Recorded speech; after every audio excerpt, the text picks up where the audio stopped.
শুধু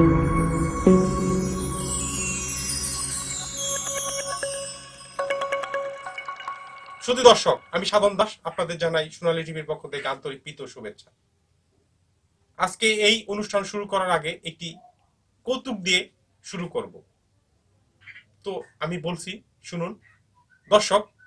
আমি, আমার সন্তান আর আমার পরিবার, তিনজন মিলে আমাদের সুখের সংসার। আমার সন্তান খুব দুষ্টু এবং চঞ্চল।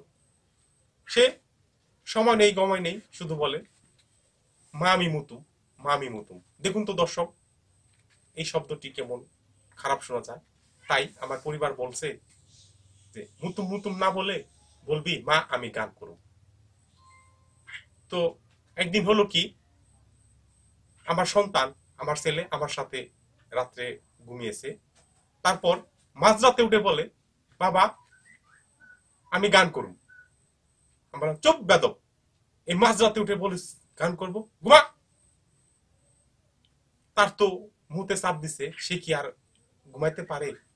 তারপরও বলতেছে বাবা আমি গান করব। উহ, কি যে যন্ত্রণা! এই যন্ত্রণায় যে পড়েছেন সে জানে। তো আমি বললাম আচ্ছা বাবা, তুই যখন নাসুর বান্দা গান করবি, তাহলে তুই আমার কানে কানে গান কর। এ কি, কিছুক্ষণের মধ্যে দেখি কলকলিয়ে আমার কানের মধ্যে প্রস্রাব করে দিছে। দেখুন তো দর্শক, এটি কি হলো? শুধু গান করুম এই কথাটা আমার স্ত্রী এবং আমার সন্তান জানতো, আমি তো জানতাম না। আর এই কৌতুকটি আমাদের শ্রদ্ধেয় হারুন কিসিঞ্জার স্যারের ক্যাসেট থেকে আমি শুনেছি, তাই আপনাদের কাছে বললাম। দর্শক, আপনাদের মনে হয়তো একটু হলো আমি আনন্দ দিতে পেরেছি, আর আনন্দ দিতে না পারলে আমাকে ক্ষমা করে দিবেন।